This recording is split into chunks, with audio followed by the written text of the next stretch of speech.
நோன்பு வாரத்துக்கு முன்னாலேயே நோன்புக்கான தயார்படுத்தல்களை ஆயத்தங்களை ப்ரிப்பேரேஷன்ஸை கட்டாயம் நாங்கள் செய்ய வேண்டிய ஒரு தேவை இருக்குது. ஏன்னு சொன்னால் நோன்பு வந்ததுக்கு பின்னால் தான் நோன்பை பற்றி நாங்கள் யோசிப்போம் என்று இருந்தேன்னு சொன்னால் அதை யோசித்து அதை பற்றின ஒரு ஃபீலிங் ஒன்று நாங்கள் எங்களுக்குள்ளால் எடுத்து நாங்கள் நோன்பை மிச்சம் ஆரோக்கியமானதாக மிச்சம் பிரயோசனம் உள்ளதாக கழிக்கிறதுக்குன்னு சொல்லிட்டு நாங்கள் யோசிக்கிறதுக்கே முதல் 10 முடிஞ்சிடும்.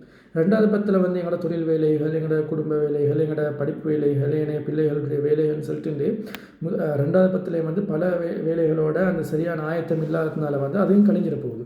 3வது 10 வந்து ஓரளவுக்கு ரமதானுக்கு சொல்லக்கூடிய சிந்தனைகள் இருந்தாலும் கூட நாங்கள் சுயமாக ரமதான் சொல்கிற அந்த உணர்வோடு இயங்குறேன்னு சொல்கிறத தாண்டி வெளிச்சூழல் காரணிகளால் தான் நாம் கூட இயங்க போகிறோம். ஏன்னு சொன்னால் குறிப்பாக நிறைய பயான்கள், நிறைய அமல்கள், பள்ளிவாசனுடைய ஒற்றைப்படை இரவு ஹயாத்தாக்குறன்னு சொல்லக்கூடிய அமல்கள், அதே நேரம் வந்து பல நிகழ்ச்சி நிரல்கள்னு சொல்லிட்டுன்னா அந்த கடைசி 10 முழுமையாக ஒரு பிஸியான ஒரு சூழலை வந்து எங்களுக்கு காண்றதுக்கு ஏழுமாக ஆகிக்கும். அதே நேரம் வந்து பெருநாளுடைய வேலைகள், அதுக்கான ஆயத்தப்படுத்தல்கள், தயார்படுத்தல்கள்னு சொல்லிட்டுன்னா அது ஒரு மிச்சம் பிஸியான ஒரு சூழ்நிலையை வந்து எங்களுக்கு உருவாக்க போகுது.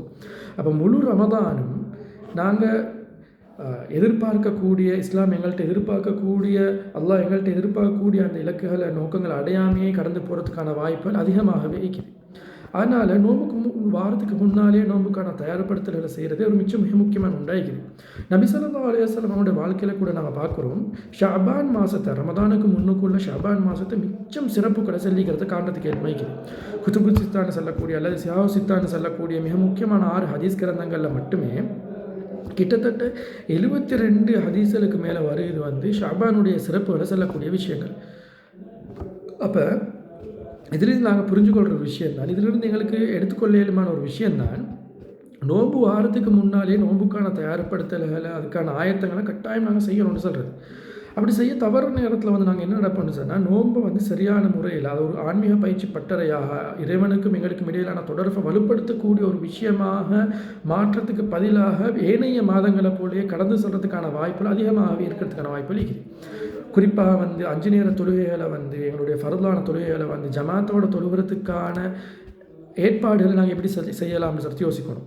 அந்நேரம் நான் எத்தனை இஸ்திஃபார் செய்ய போகிறேன், செலவாத் செல்ல போகிறேன்னு சில விஷயங்கள், குர்ஆன் எவ்வளோ ஓத போகிறேன், குர்ஆனை படிக்கிறதுக்கான என்ன ஒழுங்குகளை செய்ய போகிறேன்னு சில விஷயங்கள், குறிப்பாக அதே நேரம் நிறைய சீரீஸ்கள், நிறைய யூடியூப் ப்ரோக்ராம்கள், ஃபேஸ்புக்கில் நிறைய நிகழ்ச்சி நிரல்கள்னு சொல்லிட்டு ரமதானை மையப்படுத்தி வரும்.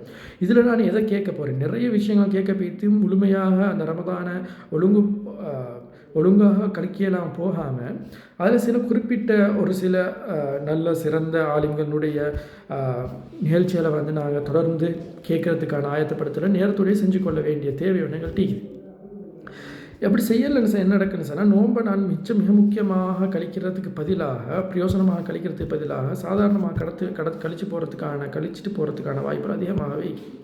குறிப்பாக என்னுடைய தொழில் வேலைகளை நான் எப்படி ஒழுங்குபடுத்துறது, அதே நேரம் வந்து தன்னுடைய தூக்க நேரங்களை ஒழுங்குபடுத்திக் கொள்வது, படிக்கிற மாணவர்களாக இருந்துச்சுன்னா படிப்பு வேலைகளை ஒழுங்குபடுத்திக் கொள்வது, ஏனைய மற்ற வேலைகளில் ஈடுபடக்கூடிய தங்களுடைய வேலைகளை வந்து எப்படி ஒழுங்குபடுத்துகிறேன்னு சொல்கிறது வந்து நோன்புக்கு முன்னாலே ரமதானுக்கு முன்னாலே கட்டாயம் நாங்கள் யோசித்து அதுக்கான ஒரு சிந்தனையை ஒரு ஐடியாவை நாங்கள் இதுக்குள்ளே வச்சுக்கொள்ளணும். நோன்பு ஆரம்பிச்சத்திலிருந்தே வந்து நாங்கள் செய்யக்கூடிய கொஞ்சம் அமல்களாக இருந்தாலும் நாங்கள் செய்யக்கூடிய ஒரு குறிப்பாக ஏனைய மாதங்கள் இருந்து கூடுதலாக செஞ்சாலும் அது என்ன செய்ய போகிறேன்னு சொல்லக்கூடிய ஒரு திட்டத்தை நாங்கள் எங்களுக்குள்ளால் வச்சுக்கொண்டோன்னு சொன்னால் அந்த திட்டத்தை முழுமையாக அந்த மாதம் முழுமையாக நாங்கள் நிறைவேற்றி முடித்தாலே ரமதானை மிச்சம் பிரயோசனம் உள்ளதாக மிச்சம் நல்ல முறையில் கழிச்ச ஒரு ஃபீலிங்கை ஒரு உணர்வு எங்களுக்குள்ளால் வரக்கூடியதாக இருக்கும். குறிப்பாக இறைவனுடன் தொடர்பை அதிகமாக வலுப்படுத்துறதுக்காக வேண்டி என்ன செய்யலாம்னு சொல்கிற விஷயத்தை வந்து நோன்புல ரமதானை நாங்கள் கட்டாயம் யோசிக்க வேண்டியது.